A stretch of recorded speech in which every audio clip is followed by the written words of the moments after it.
How you doing? I'm Vito Polizzi, and I'm doing my project on Takashi Murakami. I believe I pronounced that right. He's a contemporary artist from Japan. So he was born in 1962 in Tokyo. He also studied there at the University of the Arts. He has a BA, an MFA, and a PhD in a Japanese paint style that'll be on the next slide. He's known for coining the term superflat, and he often merges the art world with the commercial world. Here are some of the people he's compared to. You can see Damien Hirst, Andy Warhol, and Jeff Koons.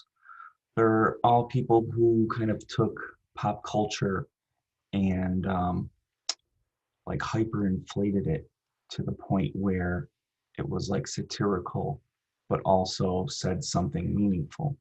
And they're all very notable artists, very familiar household names, and he is one amongst them.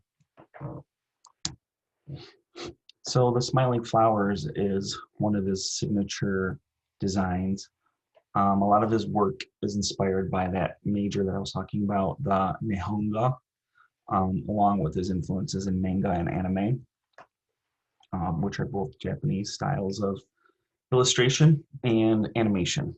Eventually, he would coin the term superflat, which was both a style of art and his commentary on post-war Japan. He believed that the taste of the Japanese were flattened to the extent that you couldn't determine highbrow or high-end stuff from, the tastes of the poor people or lower class. And that blurring is what he coined as superflat. Some of his famous collaborations, he's worked with artists like Kanye West, Pharrell Williams. You can see in the pictures, the first one is from The Kids See Ghosts, which is a recent album with Kanye West and Kid Cudi. And then the Louis Vuitton, the reimagination of their logo. You can see the little eyeballs in there and the multicolored design. It was a very successful hit, sold a lot of units. And the Kanye West graduation album that happened, I think before both of those, definitely before Kids See Ghosts. I'm not sure about the Louis Vuitton. But that collaboration was for the cover art. And he also did some other works of art that reflected this cover.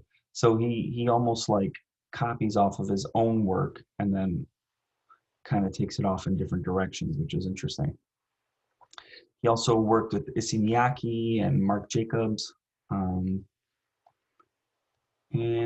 yeah.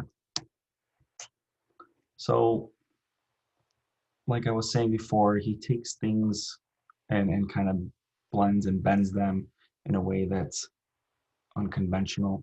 So he'll take something that's not considered high fashion and make it high fashion, like cartoon characters and eyeballs and, high or bright colors and cartoony looking things. Also his creatures, they look like something you would see in a kid's scary animation movie or something, or something like in a manga or anime comic book or animation, but turns them into somehow high fashion or high praised art. So that is kind of like the blessing and a curse, how he's so commercially successful and how the stuff sells so well. The hardcore artsy people will call that selling out, or that he's, just making stuff to sell it. But as I was reading, he noted that other famous artists like Warhol or Hearst would often, design with selling in mind and turning a profit. And he thinks that there's nothing wrong with that as long as you're honest about your intentions. To claim like you're this hardcore hipsterish type artist that doesn't care about fame and money, and then go out and do stuff that is for obviously for fame and money, it would be more hypocritical, and that's not something he would approve of. So it's not just local to Japan. His work is sold and seen internationally, coast to coast, in New York and in California. He sold the piece you see there, that statue, in Chicago at an auction for $5 167,500, and it made him the record holder for the highest price paid for a Japanese artist's work of art. For some reason I can't speak all of a sudden. Anything else I didn't mention in this one? He has his main factory is still in Tokyo, or it's like an hour outside of Tokyo. But he has, oops, no idea. Did I go back to front? There we go. Sorry. He has little satellites in like New York and LA. And I was reading that he has artists that work under him. He doesn't really touch anything anymore or paint, but he oversees all of it very tightly, and he has these satellite offices so that shipping costs and stuff like that aren't an issue. His work is still influenced by his upbringing and his culture and his nationality. Here you can see his version of a Buddha. It's called the Oval Buddha, and it's outside the Palace of Versailles in Paris.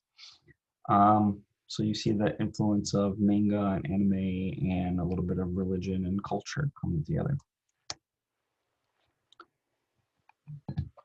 So I think what he's able to prove or show is that you can be commercially popular and still quote unquote keep it real. He makes the stuff he wants to make or the stuff that he thinks is good, but he finds a way to intertwine it with commercially popular products and makes it financially successful. So that's what I was trying to show about him, is that you can be, because I struggle with that as well. Like, I want to make money. I wouldn't hate being famous, but I don't want to do it doing things that I don't like doing.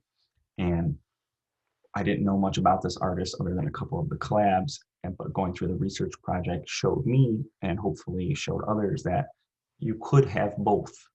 You could be real to yourself and commercially successful. So hope you enjoyed that.